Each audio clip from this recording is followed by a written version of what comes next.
안녕하세요 여러분, 현교쌤입니다. 자, 여러분, 이번 시간에는 이제 2학기 회계사 전체적인 오리엔테이션과 함께 서양 고대사 수업을 진행하도록 하겠습니다. 근데 원래 이제 교실에서 해야 되는데 선생님이 지금 현재 코로나에 걸린 상태라 원격으로 진행이 되는 거를 좀 양해를 부탁드릴게요. 쌤이 지금 좀 목이 아파서 이게 말이 조금 어눌하게 들릴 수도 있으니까 이거 조금 양해를 부탁드립니다. 자, 우선 2학기 회계사 평가에 관련된 이야기를 먼저 하도록 할게요. 우선 기본적인 평가 비율과 틀, 형식과 내용은 1학기와 달라지는 게 없습니다. 자, 우리가 회계사를 100점 만점이라고 쳤을 때 2학기도 역시 1학기와 마찬가지로 지필평가와 수행평가의 비중은 6대 4입니다. 지필이 60, 수행이 40. 지필평가가 이제 두 번 보죠. 중간고사, 기말고사. 그러니까 2학기 1차 중간고사, 2학기 2차 기말고사.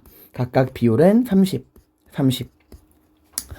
그리고 지필평가는 역시나 2학기 때도 1학기 때와 마찬가지로 서술형 없이 객관식 문항으로만 30문항에서 한 33문항 정도 내외로 출제가 될 겁니다. 자, 그리고 수행평가도 이제 두 개를 보게 될 건데 1학기 때와 마찬가지로 하나의 수행평가는 여러분의 이제 생기부, 과세특 재료를 모으기 위한 확산적인 답이 가능한 오픈북 시험을 보게 될 거고, 하나는 이제 여러분들의 그런 등급과 그런 점수를 나누기 위한 시험용 수행평가를 보게 될 건데, 하나 이제 오픈북으로 보게 될 수행평가는 이번에는 1학기 때는 우리가 역사 인물 탐구 보고서를 했죠. 2학기 때는 역사 신문 만들기를 할 겁니다. 20점 만점이고 자세한 내용은 그 수행평가 보기 한 1, 2주일 전 정도쯤에 선생님이 다시 한번 세부적인 공지를 해드릴 거니까 그걸 가지고 여러분이 자료조사를 해오시고 그 준비해온 자료를 해당하는 시간에 보면서 해당하는 조건에 맞추어서 이제 신문을 만들면 됩니다. 여러분이 원하는 국가의 특정한 시기를 골라서 정치, 경제, 사회, 문화 다방면으로 확산적으로 내용을 구성하시면 됩니다. 자, 그 다음에 이제 시험용 로 보는 수행평가 역시도 이제 구체적인 주제와 내용 같은 경우는 선생님이 또 이것도 역시나 수행평가 보기 한 1, 2주일 정도 전쯤에 하게 될 건데, 현재 계획하고 있는 거는 중세 혹은 근세사에서 그 서양의 중세 근세의 그 종교개혁이란 그 종교와 정치 권력의 변화, 이런 파트, 왕권과 교황권, 현실 정치와 교회, 이런 것들에 관한 그런 정치 권력 간의 변화, 이런 것들을 볼 예정입니다. 자세한 내용은 또 수행평가 보기 전에 알려드릴게요. 이것도 20점. 이렇게 해서 이제 평가가 진행이 될 거고, 2학기 시험 범위, 그러니까 2학기 1차 지필고사에 누적되는 범위는 어디부터냐. 우리가 이제 2학기 세계사 수업은 서양사부터 시작을 할 거예요. 우리가 여러분 1학기 때 이미 4대 문명, 중국사, 일본사, 인도사, 서아시아사를 다 끝냈어요. 고대부터, 전근대부터 근현대까지. 그 2학기에서 이제 수업은 서양사를 쭉 나가게 될 거예요. 2학기 수업은 이제 서양 고대부터 근현대까지, 그리스 로마부터 냉전과 탈냉전까지 쭉 나가게 될 건데, 2학기 진도는 서양사부터 나가지만, 이 2학기 1차 지필평가에 누적 출제되는 범위는 4대 문명은 기본이고요. 항상 이거는 언제나 기본 옵션이죠. 그리고 1학기 때 배웠던 내용 중에 인도사와 서아시아사,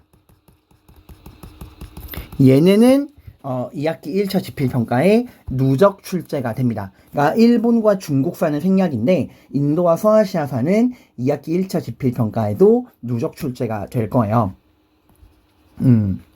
그리고 여기에 이제 여러분이 배우게 되는 서양사 내용들, 현재 예상하기로는 고대, 중세, 그리고 근대로 넘어가기 전에 르네상스 신학로 개척이 포함되는 근세 파트까지 아마 시험 범위에 들어갈 거다 예상을 하고 있고요. 2학기 2차 지필평가 때는 늘 기본 옵션인 4대 문명, 그리고 2차 지필평가에서는 인도랑 서아시아사를 뺄 거예요. 여기 와서는 여기서 빼고 그냥 서양 고대부터 이제 전범위다. 중세, 근세, 근현대 해서 서양사로 쭉 문항을 구성할 예정입니다. 이건 계획이에요. 좀 달라질 수도 있습니다. 그 인도랑 서아시아사를 이번 1차 지필평가에 누적해서 출제하는 이유는 여기가 워낙 이제 여러분들이 어려워하는 파트기도 하고 무엇보다 익숙하지가 않아요. 내용 자체가 어렵다기보다는 용어랑 인물이 익숙하지가 않아서 여러분이 나오면 되게 기피하고 너무 이제 좀 뭐랄까 편식하는 경향이 있어서 여기 지필평가에 넣어서 좀 여러분들이 반복적으로 공부를 해서 모의고사나 수능을 볼 때 이 부분에서 문제가 어렵게 나오거나 좀 킬러 문항이 나오더라도 여러분이 경쟁력을 가질 수 있도록 좀 공부를 더 시키기 위해서 수능과 모의고사까지 보기 위해 인도 서아시아사를 1차 지필까지만 누적하도록 하겠습니다. 자, 이렇게 해서 이제 2학기 세계사가 진행이 될 거고요. 선생님이 방학 동안에 내어드렸던 그 과제 있죠? 서평이랑 역사 일기 쓰기. 그건 이제 여러분의 생기부 과세특을 위한 과제고, 그것도 11월까지 마무리하면 되니까 여러분이 좀 상대적으로 여유 있으실 때, 여러분의 개인 스케줄에 맞춰서 과제를 수행해 주시면 되겠습니다. 자, 그러면, 이제 서양 고대사부터 수업을 나가보도록 할 건데요. 우선 서양 고대사를 나아가기 전에 이제 본격적인 선생님과 서양사를 공부하기 전에 기본적인 지리 개념부터 좀 공부를 하고 가야 됩니다. 선생님 저희는 세계지리가 아니고 세계사인데 왜 지리를 공부하나요? 라고 할 수 있는데 이게 여러분이 그나마 뭐 중국이나 일본, 인도, 서아시아사 쪽까지만 해도 이런 게 좀 덜한데 서양사 같은 경우는 기본적인 지역이라든가 지리 명칭을 모르면 대화가 아예 진행이 안 돼요. 아마 여러분이 이제 인도나 서아시아사를 공부할 땐 좀 이런 걸 느꼈을 건데, 그래서 제가 그때그때마다 뭐 흑해, 크림반도, 발칸반도, 뭐 아나톨리아 반도 이런 거에 대한 지역 명칭을 꾸준하게 강조해드렸을 거예요. 근데 이제 서양사는 우리가 이제 서양이라고 하는 하나의 카테고리로 묶긴 하지만 이 속에 굉장히 많은 나라들이 등장을 하고 여러 지역이 등장하기 때문에 기본적인 지리 개념을 모르면 대화가 진행이 안 돼요. 이게 단적인 예로 당장 저희가 뭐 벨기에, 네덜란드 그 어디 있죠? 독일이 어디 있죠? 프랑스가 어디죠? 노르웨이가 어디죠? 스웨덴이 어디죠? 에스파냐 어디 있죠? 이렇게 물었을 때 이제 여러분들이 그게 대략적으로 어디 있는가 정도 알아두셔야 됩니다. 이게 뭐 시험에 나온다 이런 게 아니라 앞으로 이 수업을 위한 기초 지식이니까 한번 서양에 대한 근처적인 지리 개념을 익히고 갈게요. 두 가지로 나눠보겠습니다.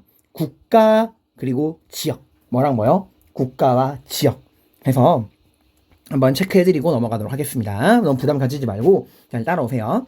자, 우선 서양의 국가부터 먼저 구분을 해보도록 하겠습니다. 자, 여기 있는 나라가 바로 영국이죠. 영국. 원래 이제 EU에 속해 있다가 이제 브렉시트로 인해서 EU를 탈퇴한 이후에 경제적인 위기를 겪고 있는 나라. 선생님이 이제 중국, 일본, 인도, 서아시아사를 공부할 때 특히 근현대사 파트에서 영국 이야기가 굉장히 많이 나왔죠. 그래서 좀 우스갯소리지만 세계사에 무언가 나쁜 일이 생겼을 때 범인이 누군지 모르겠다 하면 영국을 찍으면 거의 70~80%는 정답이다 라고 말을 할 정도로 세계사에 큰 영향을 좋은 의미로건 나쁜 의미로건 남긴 나라 영국입니다. 근데 우리가 영국을 하나의 영국, 더 유나이티드 킹덤이라고 부르긴 하지만 영국 자체는 4개의 이제 지방으로 나누어진 나라예요. 자, 영국의 흔히 말하는 영국 본토, 그 본토가 바로 잉글랜드입니다. 잉글랜드. 그리고 잉글랜드 위쪽 북부 지방이 바로 스코틀랜드죠. 스코틀랜드.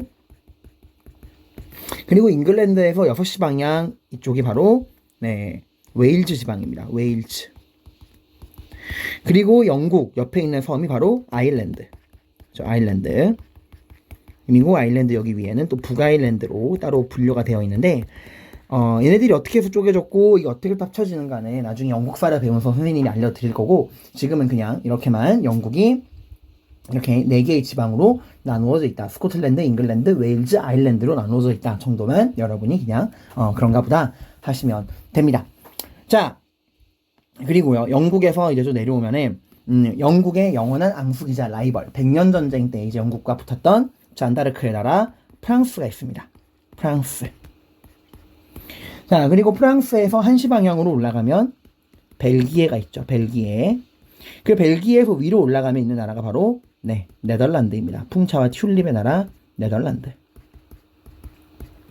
자, 그리고 이 벨기에와 네덜란드에서 옆에 가면 있는 나라가 바로 독일인데 여기서 이제 오해하시면 안 되는 게 오늘날의 독일은 요렇게 크게 이렇게 하나의 나라로 되어 있는데 여기 선생님이 이렇게 선을 그어놨죠. 일부러 이 선생님이 옛날 지도를 가지고 온 거예요.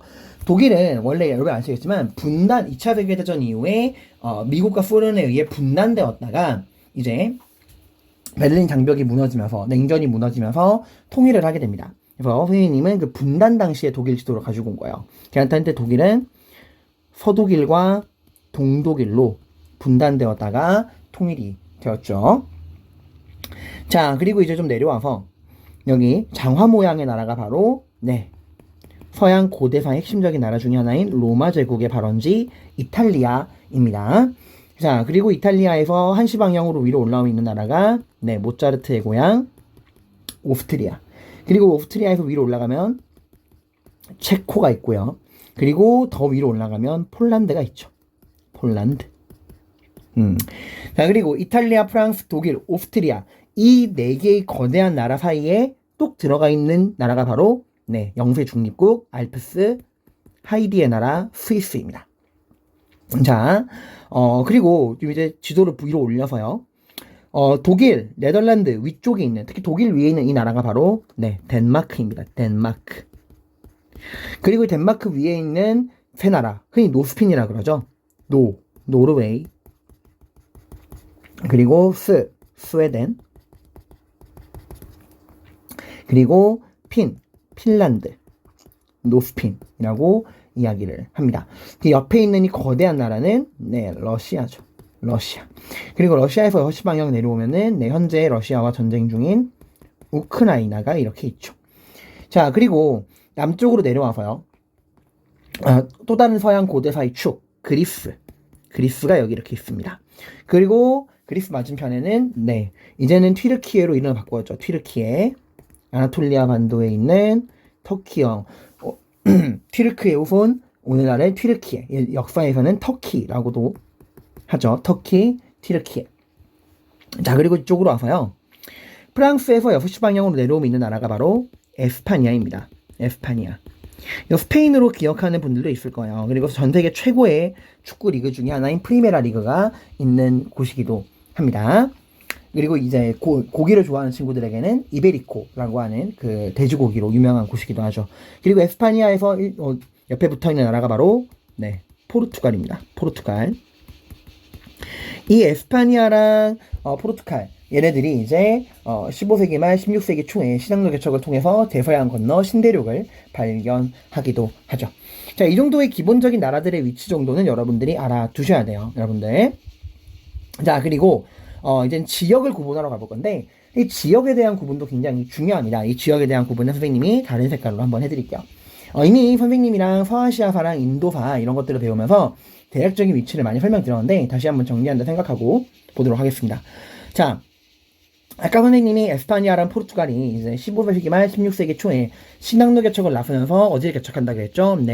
신대륙으로 가는 바다 대서양을 개척한다라고 이야기를 했습니다. 여기가 대서양이고요. 그 다음에 이탈리아 반도와 이 그리스가 있는 바다를 우리가 지중해라고 이야기를 하죠.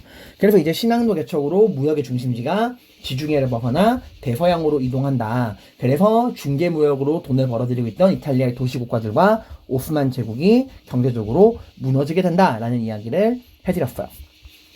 자, 그리고 여기 에스파니아랑 포르투갈 신항로 개척을 이끌었던 에스파니아랑 포르투갈을 우리가 묶어서 이베리아 반도라고 이야기를 합니다. 이베리아 반도.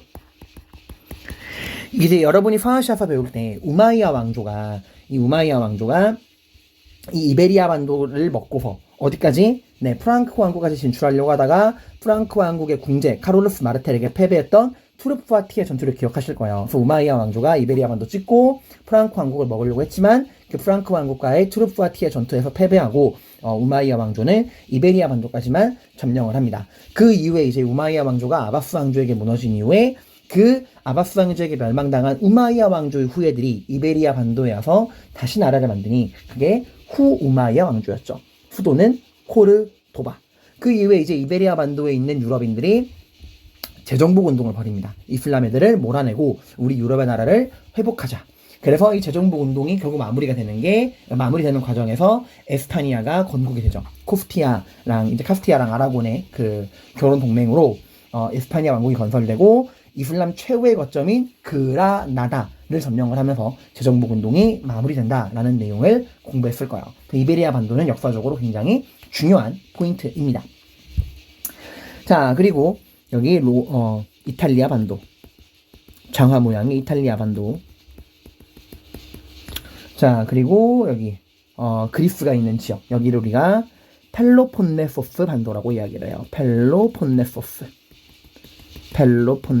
반도. 그리고 이 그리스 위에 있는 이쪽 전체를 다 우리가 발칸 반도라고 이야기를 합니다. 발칸 반도. 나중에 1차 세계대전 배울 때 굉장히 중요하게 나올 부분이요. 유럽의 화약고라고 불리는 다양한 민족들이 얽히고 설킨 곳입니다. 지금도 많은 문제가 있죠. 그리고 건너편이 소아시아. 다른 말로는 아나톨리아 반도라고 하죠. 아나톨리아 반도. 이 아나톨리아 반도에서 이제 히타이트, 아시리아, 오스만 티르크가 여기서 발원을 하죠. 셀주크 티르크는 중앙아시아였고요. 자, 그리고 여기 위에가 바로 크림 반도입니다. 크림 반도. 한때 러시아가 이 크림 반도를 차지하고 이 흑해로 진출하려고 하다가 오스만 제국과 전쟁을 벌였던 게 크림 전쟁이었어요. 이때 이제 러시아의 남하를 견제하던 영국, 프랑스, 사르데니아의 지원을 받은 오스만 제국이 러시아를 여기서 박살내게 되죠. 러시아는 이제 패배당한 거고 오스만 제국은 승리당한 거였죠. 그쵸? 그 크림 전쟁 기억하실 겁니다. 자, 그리고 이 펠로폰네소스 반도와 소아시아 사이, 여기 바다를 우리가 에게해라고 이야기를 해요. 그래서 선생님이랑 문명 공부할 때 지중해 문명, 에게 문명에서 크레타, 미케네 공부했던 기억이 날 겁니다. 여기가 크레타 섬이죠. 자, 그리고 이제 위로 올라오면은 여기가 이제 영국 옆에 있는 바다를 우리가 북해라고 이야기합니다. 북해. 그리고 노스핀 중에서도 스웨덴과 핀란드 사이에 있는 바다를 발트해라고 이야기를 해요. 이 발트해 지대권을 놓고서 이제 스웨덴과 러시아의 표트르 제재가 붙으면서 북방 전쟁이 나중에 발생하기도 합니다. 자, 이런 기본적인 지역들 같은 경우는 여러분들이 알아두셔야 문제를 풀고 해석할 때 도움이 됩니다. 사실 여기 이게 지역 구분이 좀 더 중요해요. 자, 그리고 여러분 흔히 우리가 유럽을 이야기할 때 서유럽, 동유럽, 남유럽, 북유럽 이런 이야기를 하죠. 그거에 대한 구분도 간단하게 한번 해볼게요. 흔히 이제 서유럽이라 그러면 어디를 말하는 거냐? 영국, 프랑스, 그리고 독일, 여러 애들 있잖아요. 여기가 이제 폴란드가 있을 때 이 폴란드를 기점으로 해서 이쪽 서쪽 해서 영국, 독일, 프랑스 이런 나라들을 우리가 흔히 서유럽권, 서유럽 세계다라고 이야기를 합니다. 그리고 이 북쪽에 노르웨이, 스웨덴, 핀란드, 그리고 여기 덴마크 이런 나라들을 흔히 우리가 묶어서 뭐라 그래요? 네, 북유럽이라고 이야기를 합니다. 북유럽. 그리고 이 핀란드를 기점으로 동쪽을 우리가 흔히 그렇죠. 동유럽이라고 이야기를 합니다. 그리고 이 크림반도, 이 흑해, 발칸반도 이렇게 남쪽에 있는 나라들을 이베리아 반도, 이탈리아 반도 이런 나라들을 우리가 흔히 뭐라 그러죠? 네, 여기를 남유럽이라고 이야기를 해요. 다만 여러분 선생님이 지금 이 서유럽, 북유럽, 동유럽, 남유럽 분류해 놓은 건 이게 정확한 기준이 있는 건 아니에요. 이거는 그냥 대략적인 분류일 뿐입니다. 왜냐면 이게 지역별, 이게 시기별로 서유럽, 동유럽 이런 걸 구분하는 기준이 좀 바뀌어요. 가장 큰 예가 독일인데 이제 독일은 오늘날에는 이제 서유럽권에 들어가지만 역사적으로 원래 동유럽권이었거든요. 그러다가 이제 현대 들어와가지고 서유럽으로 약간 범위가 바뀐 거예요. 그러니까 이거는 절대적 기준이 아니라 그냥 대략적인 분류 기준이다 정도만 알아두시고 이 지역에 대한 구분만 확실하게 여러분들이 좀 알아두시면 될 것 같습니다. 자, 그러면 이제 서양 고대사에 대한 개관을 먼저 한번 해보겠습니다. 자, 서양 고대사는 우리가 이제 어떤 파트를 어떤 내용으로 구성이 되어 있으며 뭐에 집중을 해서 공부를 해야 되느냐. 그런데 죄송합니다. 입이 많이 지금 내가 혀랑 목이 부어가지고 발음이 계속 뭉개지네요. 자, 서양의 시작은 해가 뜨는 동쪽, 오리엔트에서 넘어온 문명으로 시작을 합니다. 흔히 우리가 오리엔트라는 말을 쓰죠. 이 오리엔트가 뜻이 뭐냐면 동쪽, 해가 뜨는 동쪽, 이걸 우리가 오리엔트라고 이야기를 해요. 해가 뜨는 동쪽. 그 해가 뜨는 동쪽에서 넘어온 문명을 오리엔트 문명이라고 합니다. 근데 여기서 우리가 중요한 거, 해가 뜨는 동쪽이다? 동쪽? 뭘 기준으로 동쪽이라는 걸까요? 네, 서양을 기준으로 해서 동쪽이에요. 서양 기준에서 동쪽. 그러니까 서양 기준에서 동쪽이라 그러면 네, 얘네들 이 서양 애들 기준으로 동쪽이면은 그쵸, 여기 메소포타미아랑 이집트 여기를 말하는 거예요. 그래서 오리엔트 문명이라 그러면 이제 문명의 발생지이고 서양 기준에서 동쪽에 해당하는 이집트와 메소포타미아 문명을 오리엔트 문명이라고 이야기를 합니다. 문명의 역사의 발상지죠. 이게 되게 서양적인 네이밍이에요. 왜냐면 우리 기준으로는 이집트랑 메소포타미아는 서쪽이잖아요. 근데 이제 서양 애들 기준으로 동쪽. 그 문명의 발생지인 이집트랑 메소포타미아가 서양 기준에선 동쪽이다. 라고 해서 자기들의 기준으로 이 이집트랑 메소포타미아 문명을 동쪽, 해가 뜨는 동쪽이다 해서 오리엔트라고 부르고, 그 오리엔트 지역에서 발생한 문명이 우리 서양에 전파가 되었다 해서 이 문명의 발상지 이집트랑 메소포타미아 문명을 오리엔트 문명이라고 합니다. 그래서 이렇게 서양을 기준으로 바라보는 동양을 우리가 흔히 오리엔탈리즘이란 말을 쓰잖아요. 오리엔탈리즘. 서양인들의 편견과 서양인들만의 그런 편견과 색안경으로 바라보는 동양의 모습. 그래가지고 이제 뭐 그러면 막 동양은 막 신비한 닌자 막 이런 거 확 해가지고 그런 서양인들이 흔히 바라보는 동양의 모습 있잖아요. 그런 걸 우리가 오리엔탈리즘이라고 하는데 그게 여기서 나온 이야기예요. 아무튼 이집트 메소포타미아 문명의 영향을 받아서 문명이 점차 이제 서쪽으로 넘어오는 거죠. 그러다가 이집트 메소포타미아 문명에서 이제 그 문명이 어디로 넘어갑니까? 네, 지중해. 이 지중해로 넘어옵니다. 이걸 우리가 흔히 에게 문명이라고 이야기를 해요. 여러분 이미 이 관련된 내용은 저랑 4대 문명 공부할 때 여러 번 학습을 했습니다. 자, 이 지중해 문명, 에게 문명, 여기가 이제 어디냐면은 여기 말하는 거예요. 여기 에게. 제가 크레타 섬 체크해드렸죠. 이 지도만 보니까 좀 긴가민가한데요, 선생님. 네, 여기 그래서 오른쪽 위에 여기 준비해왔습니다. 여기 에게를 중심으로 한 이 지중해 문명, 여기를 우리가 이제 지중해 문명 혹은 에게 문명이라고 이야기를 합니다. 지중해 문명, 에게 문명. 그래서 이 지중해 문명, 에게 문명의 시작이 바로 네, 크레타 섬에서 시작했던 크레타 문명이었죠. 그리고 이 크레타 섬을 중심으로 한 크레타 문명은 네, 그리스 본토에서 내려온 미케네인들에게 무너집니다. 주도권을 에게 문명의 주도권이 크레타 섬을 기반으로 한 크레타 문명에서 그리스 본토에서 내려온 미케네인들에게 넘어가게 되죠. 미케네 문명으로 넘어갑니다. 이걸 나타내주는 신화가 바로 네, 미노타우로스를 모찌른 테세우스의 신화다라고 이야기를 했죠. 그래서 이 크레타 문명과 미케네 문명을 중심으로 한 게 바로 우리가 4대 문명 공부할 때 배웠던 지중해 문명. 다른 말로는 에게 문명이다라고 이야기를 합니다. 에게 문명. 여기 에게 그걸 따가지고요.